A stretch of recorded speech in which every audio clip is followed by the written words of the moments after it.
Happy Thursday. Welcome into the San Francisco 49ers Report. I'm Chase Senior. No matter where you are or how you're rocking with us, thank you so much for watching today's show.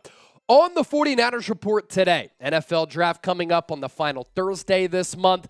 Sleeper 2023 NFL Draft targets for the San Francisco 49ers. Now, understand here that their first pick as of right now, 99th overall. So we're kind of looking at players all across the board at multiple positions that a lot of people are sleeping on out there, especially as it pertains to some of the Niners' needs.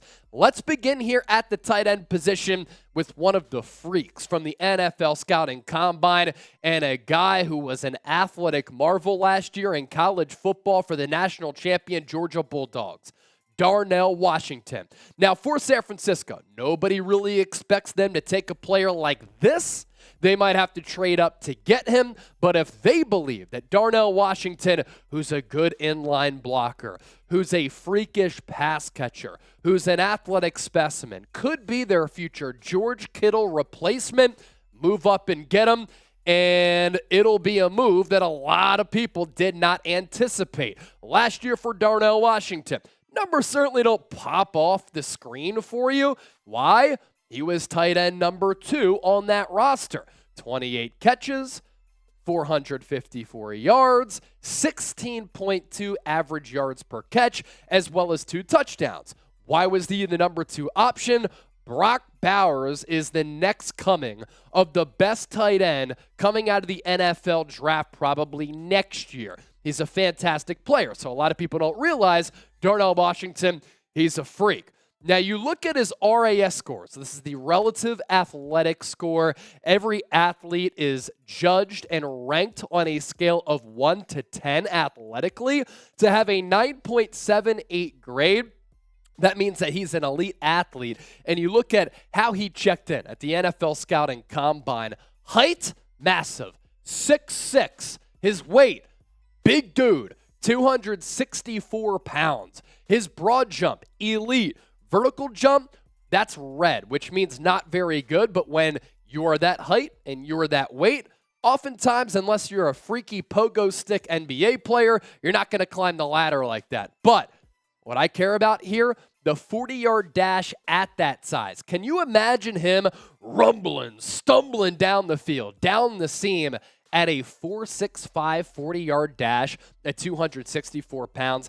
That's nuts. And the thought here with San Francisco, if he's on the board at an attainable draft spot, the thought, you get your future George Kittle replacement, you snatch him, and he's going to be a good player for you in this offense for a couple of years to come.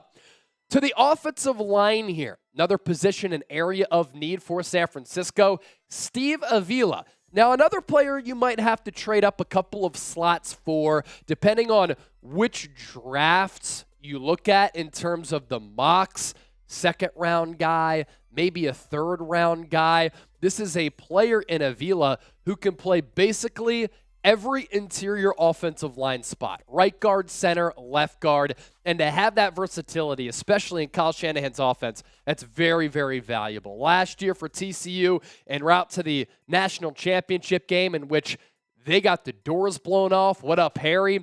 0 sacks allowed, 2 hits, 9 hurries. Pro Football Focus run grade of 66.6. You get the reference there for those of you who don't. Harrison Graham went to TCU. He's a coworker. So I just had to take a little dig. It's a playful one. No worries. The thought with Avila here, he can play all 3 interior offensive line spots. And for Kyle Shanahan, you might have a need at right guard if Spencer Burford doesn't work. What happens at center if Jake Brendel gets injured? You don't really have a legitimate backup there.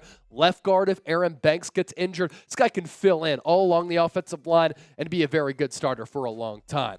Before we continue to move forward with these sleeper prospects, especially some of the ones who should be available when the Niners picks come around, especially in that third round with 3 of them in 4 picks, subscribe to the show.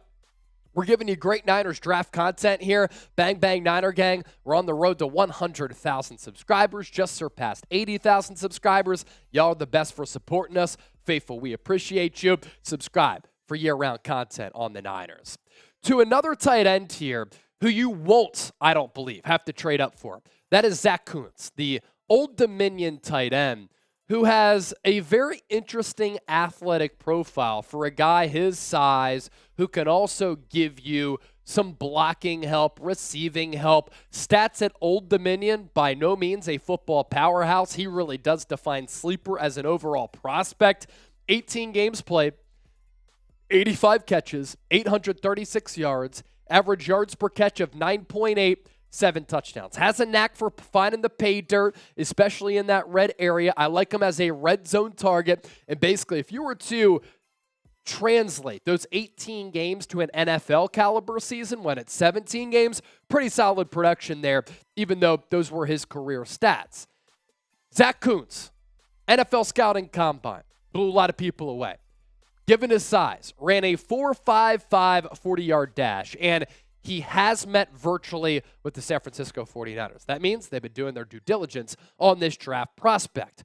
To a safety who you could probably get on day 3, and honestly, given his level of experience at Cal, shout out to the NorCal folks who are watching right now, he might be able to play a lot as a rookie. If not, defensive snaps, he could play some special team snaps. Daniel Scott, last year, 57 solo tackles for a down Cal team, 2 forced fumbles, 3 interceptions, and 4 pass breakups.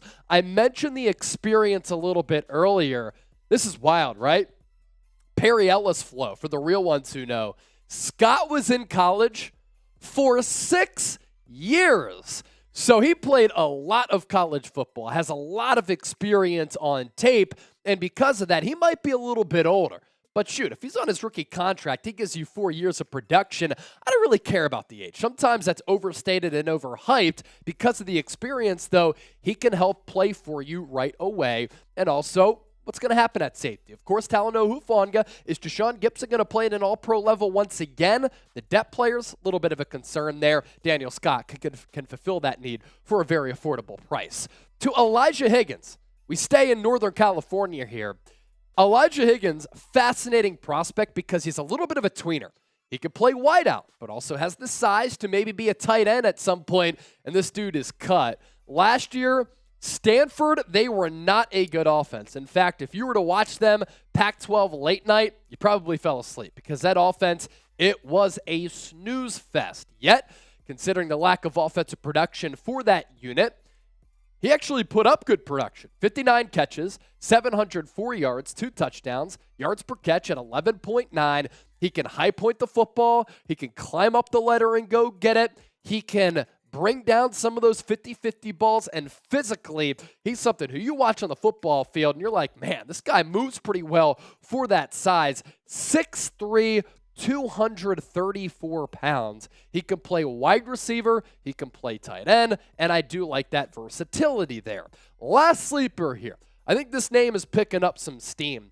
Andrei Iosivas, the football powerhouse of Princeton. Shout out to the Ivy League. We featured him on one of our mock drafts last week or so.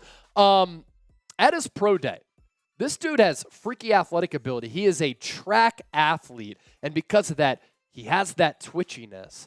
Has a great name, too. One of the better names in the 2023 NFL draft class. This is a guy who, if he refines his route running and gets a little bit more consistent with catching the football, he's a guy who you can get probably day 3, maybe day 2 if somebody falls in love with that athleticism and that track burner speed, where if you do develop him in a year or 2, after being maybe on the practice squad, fringe roster type who maybe can contribute on special teams, this guy, I do believe, can give you good value for a late-round selection.